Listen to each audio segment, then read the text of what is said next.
Hello, everybody. Welcome to the Coping with COVID-19 web series presented by Henry Health.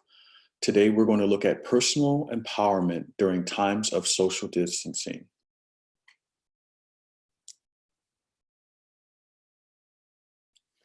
We're going to go to the next slide. Personal empowerment during times of social distancing will be presented by Michelle B. So Coping with COVID-19 webinar series. This is a series of webinars that we'll be presenting. And so this is our second in the webinar series. So we're going to look at while social distancing is necessary to keep people safe, it has also had the potential to trigger extreme stress and a profound sense of isolation. We will be exploring the impact of social distancing and discussing balanced strategies for managing stress and unforeseen changes to routine. After completing this webinar, you will be able to identify at least 3 key mental health tools to prioritize your health and well-being during these challenging times. So let's talk a little bit about Henry Health. Henry Health is a disruptive platform created to arrest the toxic stress, depression, and anxiety killing too many Black men too soon. Our digital community provides self-mastery support and culturally sensitive teletherapy to Black men so they can show up whole, operate with joy, and live with power. So I'd like to do a little bit of housekeeping. My name is Dr. Rufus Tony Spann. I will be your host today. I will be assisting Michelle B., our head of content, as she goes through our slides. But we'd also like to let you know that this webinar will be recorded and made available to the public at no charge. Henry Health has also developed several other resources in which you can find by visiting henry-health.com /coping with COVID-19 /. At the end of today's presentation, we will take questions. If you have a question for our speaker, please feel free to drop your questions in the chat featured in the right-hand corner of your screen, or tweet us at henryhealth app. If we don't get to your question during today's webinar, we will be sure to follow up afterwards. Lastly, we'd like to encourage you to share today's webinar with your social networks. Thank you for doing that. Just a little bit more with housekeeping. We ask that you mute yourself when you are not speaking to give the speaker a clear and open line to speak. When sharing, please be respectful and brief so we can get to everyone's comments and questions. We will be using the chat feature for communication and questions, and I'll be assisting in that. So if you have a question or if you need some feedback or if there's any tech issues, I'll be here to support you. Now let's introduce our speaker. Michelle B. is the content director at Henry Health and leads all content from mental wellness to self-mastery. Michelle is constantly building a transformational stream of communication for our members. Michelle is a licensed psychotherapist with over 14 years of behavioral health knowledge and evidence-based expertise. Michelle has worked with Kaiser Permanente, Advanced LA, and several agencies throughout Los Angeles County. Her evidence-based clinical projects have included partnerships with Department of Mental Health, Department of Justice, Department of Children and Family Services, Substance Use and Mental Health Services Administration, Chestnut Health System, Substance Abuse Prevention and Control, Los Angeles, California Association of Marriage and Family Therapists, and the National Association of Poetry Therapy. Without further ado, I will turn it over to Michelle B. so she can take us through our slides. Thank you so much, Dr. Spann, for that wonderful introduction and your service and support with our chat feature for this presentation. So welcome everyone, and thank you for being here today. And I also want to thank those who are going to be tuning in to this video recording. I want to begin by saying that this is meant to be a beginning of this dialogue about personal empowerment and social distancing. There are so many diverse experiences happening with social distancing, and I want to acknowledge that up front. So today we're going to be using a 3-step framework of define, acknowledge, and adjust. So let's dive in. So social distancing is defined as deliberately increasing the physical space between people to avoid spreading illness. And in our current state with COVID-19, that is showing up in a lot of different ways. We're seeing it globally, and we're seeing it all the way down to our personal in-home experience. So globally, we have families that may be separated due to the travel ban, or people may be stuck in places and not able to return home. Personally, we are looking at physically maintaining at least 6 feet between us and another person. And some families, depending on culture and the makeup of the family, have several members in the home. And so really trying to incorporate social distancing personally can be very, very challenging. So using the chat feature, I really want to kind of check in with everyone. Are you practicing social distancing? So yes, no, or sometimes.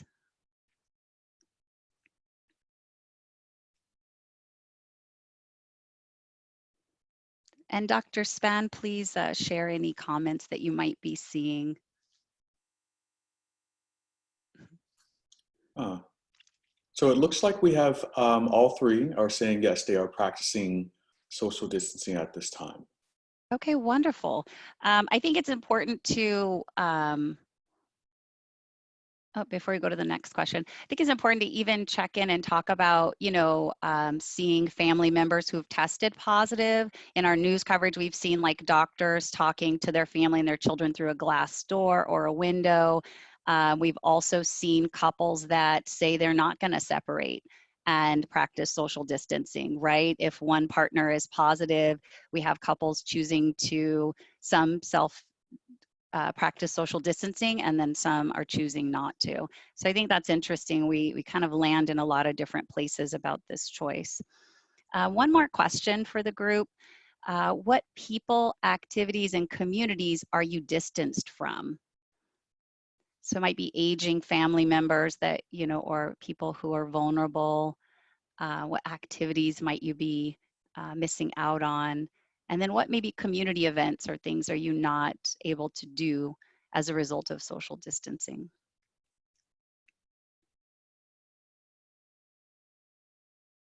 So I'll give us a couple of moments.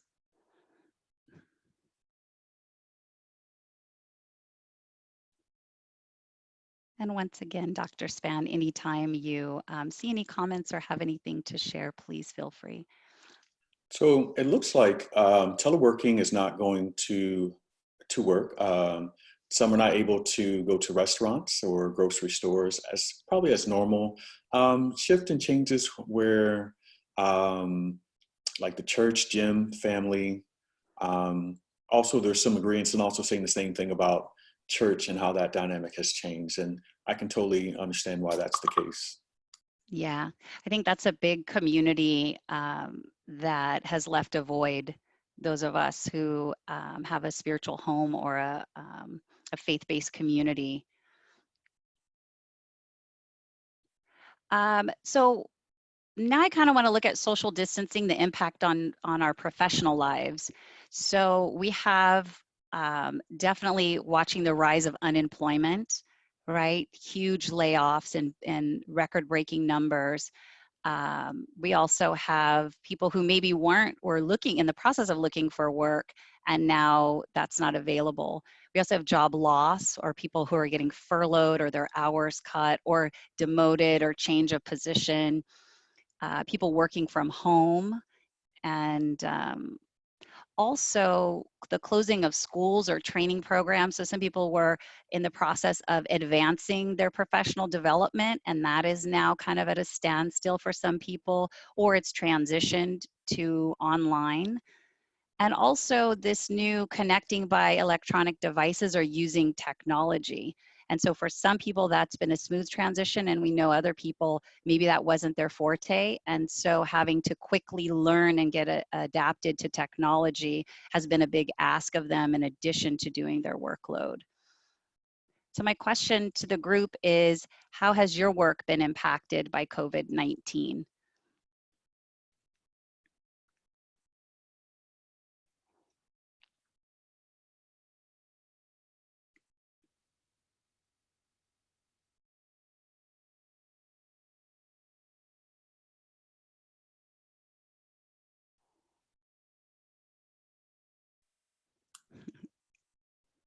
And Dr. Span, anything you have to add regarding professional impact? Looks like some are saying that they can only work from home now, which is probably totally changed people's routines.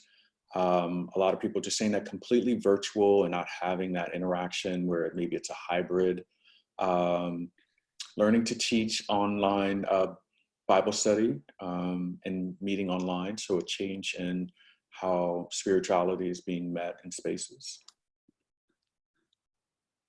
Interesting. So an emergence of some new skills for some people. You're being asked to continue to work and getting creative with how you do that.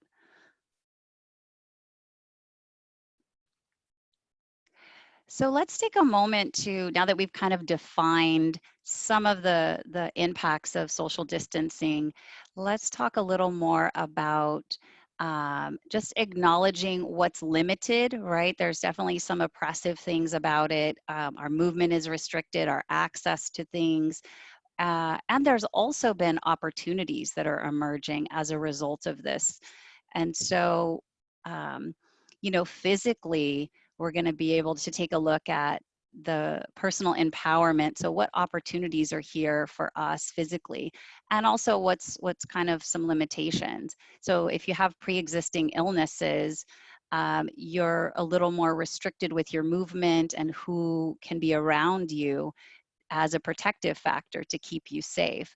Whereas some people are able to move a little more freely in going to stores, their health, they feel a little more protected with their physical factors and characteristics. We also want to look at mentally how you're looking at this, spiritually, socially, emotionally, and environmentally. So just acknowledging that there's been an impact in all of these areas, I think is really key to finding personal power in this time of social distancing. So let's look at what you can do to adjust to this, like some things that might be helpful in giving you personal power during this time of social distancing. So I want to kind of look at this as focus on self and basic needs. So when I say self, I'm looking at self-empowered life focus. So what are the things that you have personal control and personal power over that are going to be assisting you in moving through these times? And I also want to note that I think we have a idea that we're just going to get through this time and then things will resume to normal. However, we've never been in this place before, and I feel we'll be forever changed by this. So there's an opportunity here for us to really tune into how to take care of ourselves now and with what's yet to come. So let's look at your physical health. So I think it's really, as a nation, we're highly focused on hygiene and hand washing and sanitizing things that are in our home or coming in from outside. We're also focused on nutrition, like how do we boost our immune system? How do we take care of ourselves to stay healthy during this time?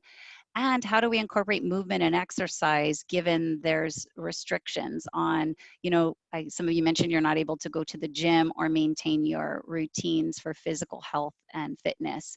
So it's an opportunity to check in with yourself and see how to enhance hygiene, which enhances your ability to stay safe during this time.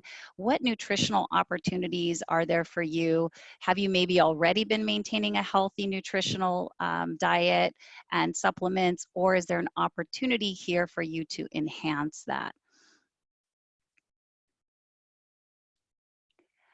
And then mentally, how are your thoughts about this? What kind of mindset do you have? There's an opportunity here to kind of train our mindset for empowerment and health and well-being. And a good tool is when you do your daily routine, you can also be focused on working with your mind in a way that's helpful. So for example, if you're washing your hands several times a day now as a result of how to keep good hygiene and keep yourself safe and healthy, when you're washing your hands, there's an opportunity there to start telling yourself, things like, um, I take good care of myself, I'm healthy, my well-being matters to me. Or if you have something that you like to say to yourself during times of distress or discomfort, it's a really good time to use your daily routine to just boost your mindset. Like, what can you be saying to yourself and what can you do and incorporate during that time? So it's not something extra. Sometimes it's hard to work on our mental mindset if we think it's an extra thing. Now I have to set aside time to sit here and maybe think about positive things or journal. And the reality is we can fold that into our daily routine. Um, Focus on getting things done, and even one thing at a time. Like, what are you focused on right now? And making sure to, as best as you can, follow through with that.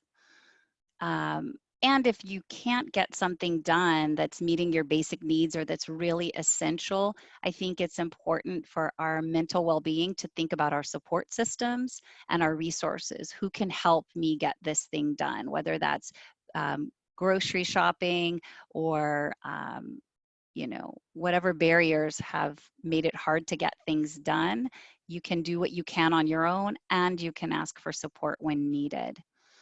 I also want to warn against paying attention for what we call thinking traps. So whenever we're stressed or we're in crisis mode, our brain can sometimes go into a certain style of thinking that's not always helpful.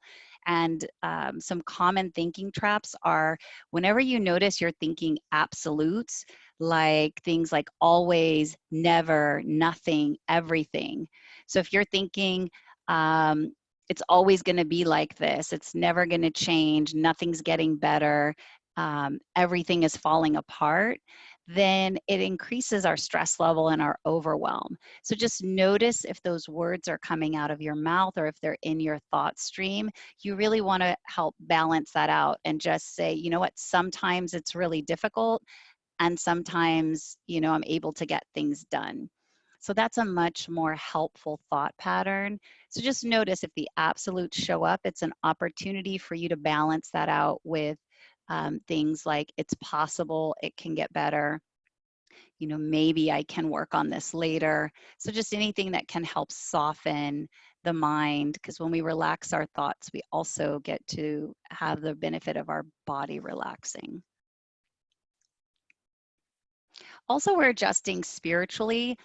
Those of you that mentioned your church or spiritual community is something that you've been separated from physically.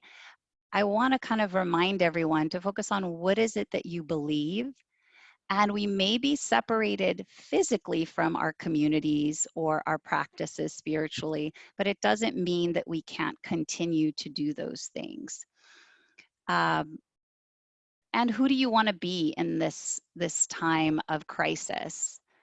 Also, remember that we're a resilient people and that we've been through really tough times. And this is an opportunity to remember the tools and skills that we've used in the past to get through difficult times in our life. Also, it's so important that we connect with inspiring sources. So for some people, it's podcasts or audiobooks. It could be contacting people that are really inspiring and having a conversation. I heard one of you say you're doing virtual Bible study. I also think the serenity prayer is really, really powerful because it's asking us to accept the things that we can't change, right? And all of our personal power is in knowing where we can have an impact and putting our energy toward those things. So I'm wondering with each of you that are here today, if you could maybe in the chat share something that you are doing to maintain your spiritual practice during this time of social distancing.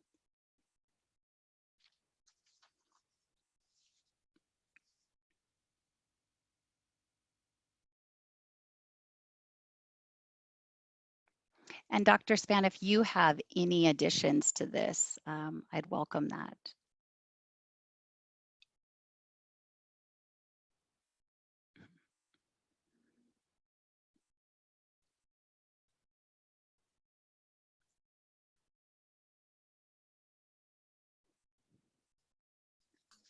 I don't personally have any additions. I may add to the chat box. I know you'll have a couple of small demonstrations that you'll do for us, and I look forward to that. But no, I'll read from the chat box and add to it, and maybe we can get some voices in the room. So let me start. So let's see, designated time for meditation reflection each day. I think that's an excellent idea. I'll give you a couple and I look for your feedback, Michelle. Daily devotions and prayer. That's another great one. Attending virtual church services, praying and listening to inspiration audios and podcasts. It's a great way to bring voices into your house, into your space. Online mass prayer with family.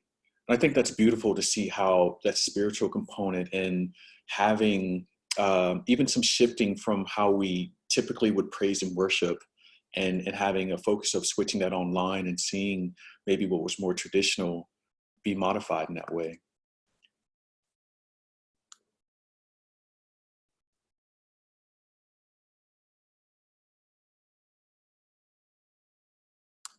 Now, Michelle, I think we may have lost your audio for a second. Oh, thank you so much, Dr. Span.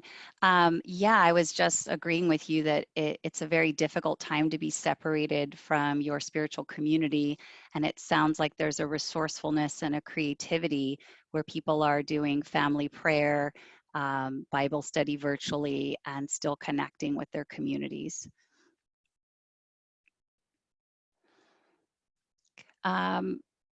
So let's look at social. I think, like I just shared, there's new innovative ways that we're connecting with family and friends and social groups. We're also having to socially navigate public spaces. I think it's important to mention here that different cities and states have ordinances about how you can move and how you can navigate that public space. We're seeing more of a police presence coming in and helping to facilitate enforcing social distancing. So I think for our community, it's really important to stay tuned into that and understand the way laws or policies are moving and changing. So I just think for our personal empowerment, that is an integral part of knowing about what's going on in our communities and our spaces. Also, you know, the safety of navigating, going to the store and getting resources and things that you need. While some of those can be moved to online purchases, some of it also does still require you to physically go into those spaces and take really good care of yourself and feel empowered that you're safe. So that might be having gloves or masks or disinfectant wipes or hand sanitizer. So just think about what leaves you feeling empowered when you need to navigate public spaces. Also, we're looking at the news, like socially, what's happening in the news, what's trending. So it's important to stay informed, and it's also important to have periods of where you unplug and give your whole mind, body, soul a rest from the COVID-19 kind of inundation of the catastrophe of it and the devastation. So it's really important for our well-being that we do step away from some of that. But we also want to stay informed. So it's finding the best rhythm to do both. So here's I think a big component of the social distancing is the emotional impact on each and every one of us, right? We're having our personal experience, and you know, it's a time to really look at what can we do for ourselves. So I think it's important to know how to self-soothe, and that's how to kind of slow things down for ourselves, slow down our breathing, being able to relax and de-stress. And so those are some things that require coping skills, right? Things that you know that you can do that can help calm things down and help you relax.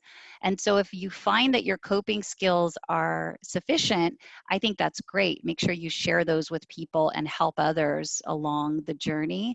And if you find that there are challenges, it's definitely a great time to ask for help. So there are professionals that are available to really help with managing the emotional kind of dysregulation and upset that's coming as a result of the social distancing. I'm going to stop my screen share so you could see me, so I can kind of share with you one way of self-soothing and calming the nervous system during times of stress. Hopefully everyone is able to see me. So one thing I do with my clients, which I know is really, really powerful, is something called bilateral tapping. And what that is it's a way of tapping into the nervous system to tell it that it doesn't need to have the stress response all the way on, that it can turn it off, and that you are safe and it's okay to relax, which means slow your breathing. It's okay to let the muscles in your body relax and not be tense, because when we're stressed, everything gets tense. The blood flow changes, the muscles tighten, our breath shallows. So this is a way to tell the body to turn all of that off. So what you would do is get your hands and you would cross them. And this is for the purpose of tapping on opposite sides. It signals the left brain and right brain in a very unique way. So that's what makes it effective. So you want to cross your hands, and you can either place them up here high on the chest, you can place them on the arms, or you can cross them and sit them on your lap and place them that way. And what you would be doing is lightly tapping from side to side and alternating. Now, some people really do well with very light pressure. Some people like more pressure when they tap, but you do this and you keep checking in with your body until you notice that your breathing is slowing down, that your muscles are starting to relax. And so usually 3 to 5 minutes is really good. If you're really tense and really stressed, you may need to do it a little bit longer. But while you're doing this, you're also focused on slowing down the breath and slowing down the thoughts. So that's definitely one thing that I think is very, very helpful in terms of giving you support with really challenging emotions. And let me go back here. Let's go here from current slide. Okay. And then let's look at the environment. That's the last adjustment in today's presentation. So a lot of us are in spaces like we're in our homes, or we're closed in and maybe working in rooms or different spaces that were not designed for that, right? We weren't moving in that way before. And so that can create a lot of stress on the body and discomfort, and can make it hard to focus. So to the best of your ability, we want to keep our spaces safe. We want to keep them clean and spacious. So it might require some decluttering to give you more room, because like we know that they're saying, social distancing may go on for another 4 or 8 weeks. However, we're not really sure. And to put your system in that kind of stress, thinking, oh, in 4 weeks or 8 weeks, it'll be complete, really is hard on the nervous system. So we really want to kind of start to organize our spaces and our environments as soon as we can to support what we need those spaces to do. Also keep positive vibes around you. Have some fun with this. Your environment also includes all of the sensory things. So what are you seeing, hearing, touching? What are you smelling? And also our sense of taste, like you could have healthy snacks in your environment. But it's just important to know that all of those are sensory input points. So you want to see things that are pleasing and hear maybe music or sounds that you enjoy, and to have colors around you that you like, and things that you need access to, making sure you place those close by in your environment. So I do want to turn to the chat feature and just see if we have any questions that anybody has. And thank you, Michelle, for showing us that demonstration. I think anytime you can take something tangible and add it to your life, where maybe you're just in a space where you just need a quiet moment to do some tapping, is great. But this is a great time for, if you had a question, maybe about the tapping, maybe about the acknowledgement, the define, we could use it there. And Or if there's another question that maybe just something you wanted to ask somebody of in profession or capacity, such as Michelle, this would be a perfect time for doing that. We'll just take a couple of seconds to see.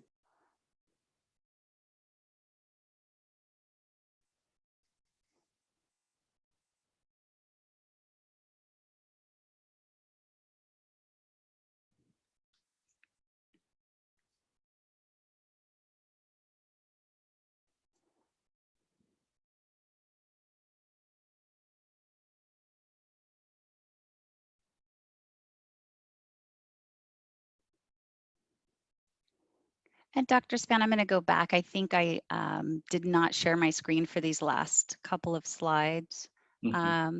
So we were here. So emotionally, there were some recommendations, and there's the environmental.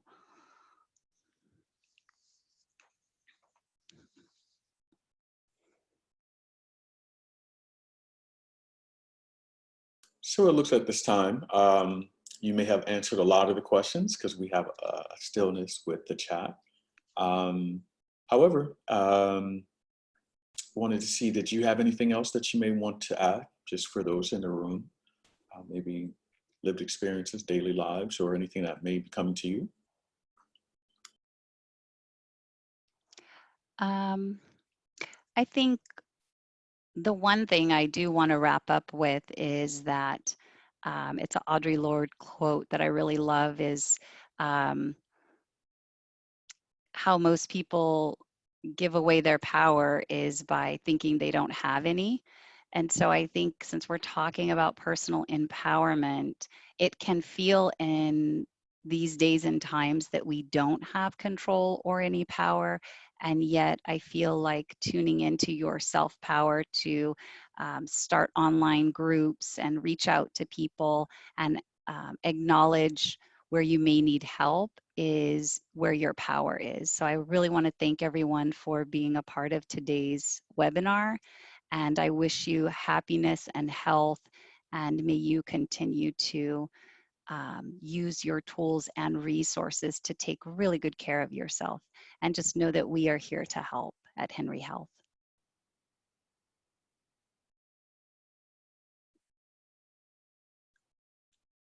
And Dr. Span, I'm going to progress the slides. Maybe this is a good time to kind of share some of the tools and ways that we're here to support people during this time.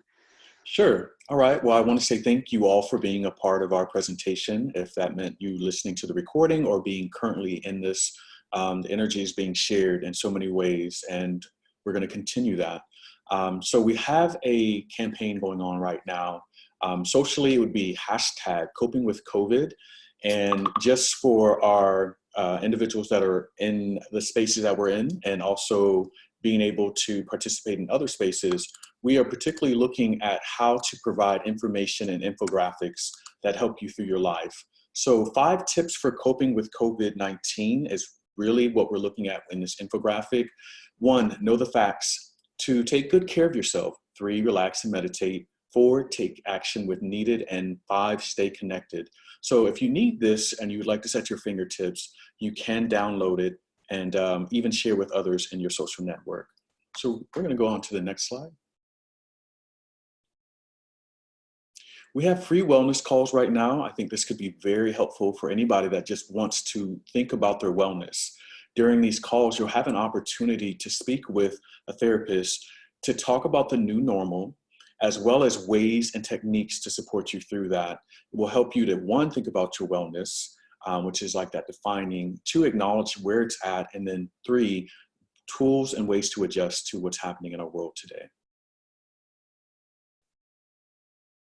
Teletherapy. We have teletherapy for those that may want that in the Maryland, Virginia, and DC area. So our teletherapy right now is at $50 per 45-minute session. And for those that have insurance, it's Aetna, Blue Cross Blue Shield, and Cigna. And our team is still working hard to expand the ability. But for those that have those insurances, please thinking about signing up at any time. As we mentioned before, and as we are continuing with our webinar series, and this is the webinar series just for coping with COVID-19, it should be something that will continue on. Our next opportunity for our webinar series is April 7th at 5:00 p.m. It's Discovering Wellness Practices to Reduce Anxiety and Stress. This is going to be probably one of those webinar series where it's going to be a lot of information sharing and demonstration on how to reduce your stress. So I think this is going to be a very exciting webinar for those that can attend. And if you aren't able to attend, just to look back at our recordings and listen. And then we have 2 other webinars that'll be featured later on: Finding Empowerment Through Self-Care and Caring for Others, and Exploring Wholeness and Joy Through Community Connectedness. And these are just additional resources, as stated before, but that we have all these different tools, I would say, or resources at your fingertips. Please use them. We look forward to connecting with you and staying connected as a community. And we look forward to seeing you at the next webinar series. Okay, wonderful. Dr. Span, I had one addition. It's really a correction. That quote is Alice Walker: "The most common way people give up their powers by thinking they don't have any." So I just wanted to correct that.